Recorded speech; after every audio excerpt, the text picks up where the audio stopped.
जादुई टीवी। सुनो, तुम्हारे बाबूजी तो कब के गुजर गए। अब उनका जो सामान है वो पड़े पड़े कबाड़ा हो रहा है। बेच ही दो, कुछ पैसे आ जाएंगी। बात तो सही है। अगले संडे फुर्सत में यही करेंगे। अगले संडे रोहित सारा सामान कबाड़ी को घर बुला के दे देता है।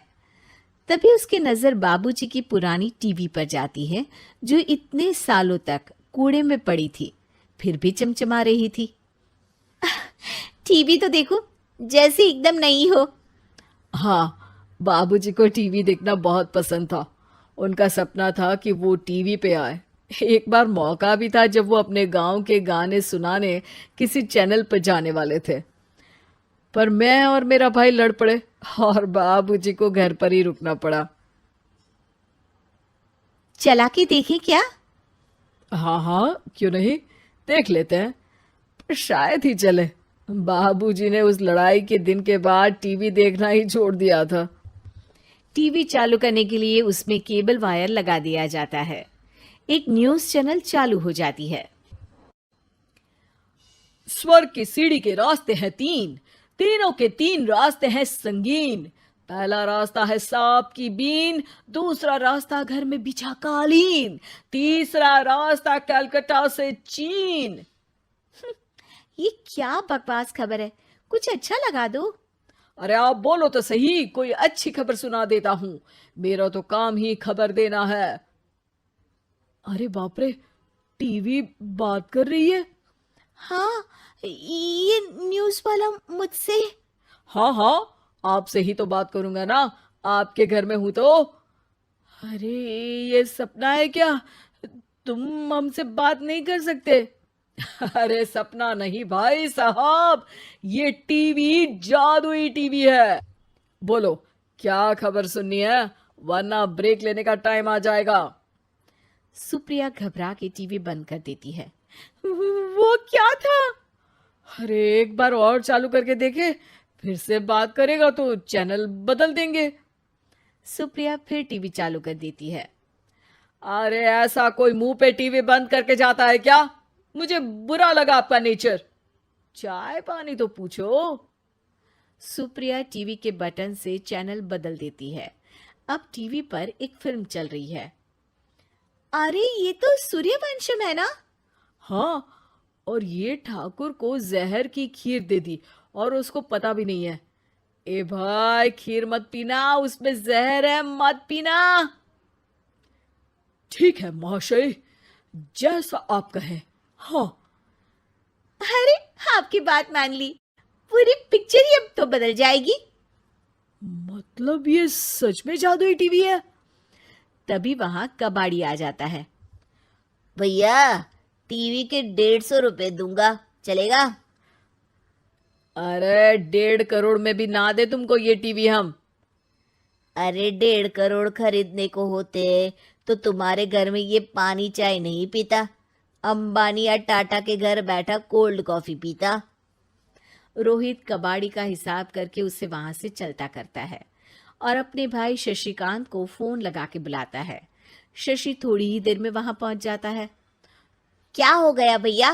अरे बाबूजी का टीवी याद है?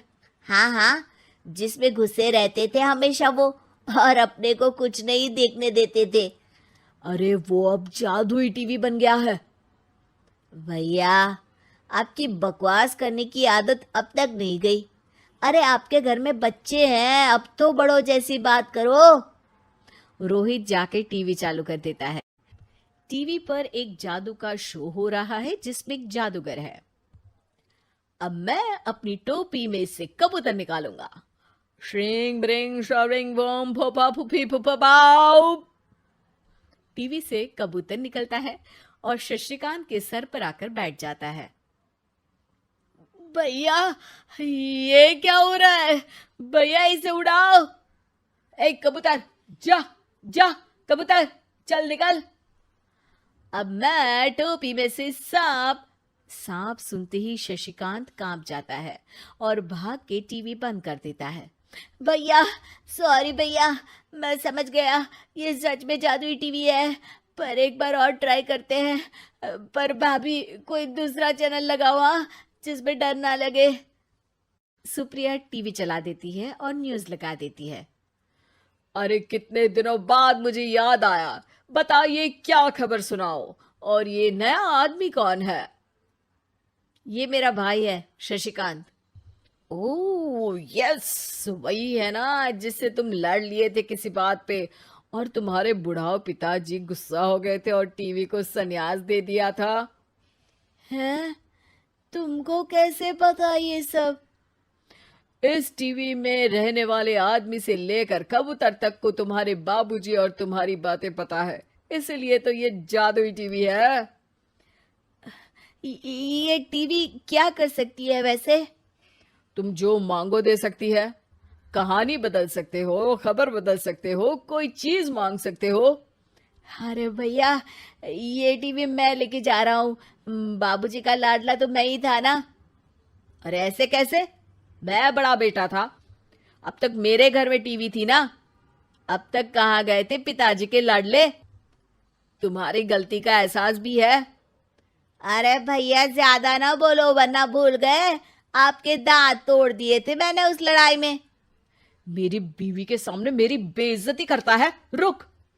दोनों भाई हाथापाई पे उतर जाते हैं।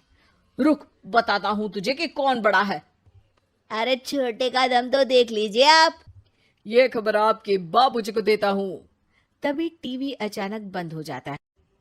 अरे शायद टीवी नाराज हो गया। और लड़ लो, आए बड़े खली बनने। टीवी से एक तेज रोशनी निकलती है और टीवी में बाबूजी दिखाई देते हैं। बापूजी आप? इतना चकरा क्यों रहा है? अपने बाप को नहीं पहचानता क्या? ये तो ऐसा ही है बाबूजी। प्रणाम बाबूजी। अरे चुप कर, तुम दोनों ही उल्टे हो। तुम्हारी वजह से मैंने टीवी में आने के सपने को छोड़ दिया, तुम्हारी लड़ाई की वजह से। और तो और, जितना मैं अपनी बीवी को नहीं देखता था उतना टीवी को देखता था, वो भी छोड़ दिया तुम दोनों की लड़ाई की वजह से। और अब मरने के बाद जब मैंने टीवी को जादुई टीवी बना दिया तो भी तुम इसका फल लेने की जगह लड़ रहे हो। अरे तुम तो लायक ही नहीं हो। अब तुमको बाबा जी का ठुल्लू भी नहीं मिलेगा। बाबूजी चले जाते हैं। टीवी बंद हो जाता है।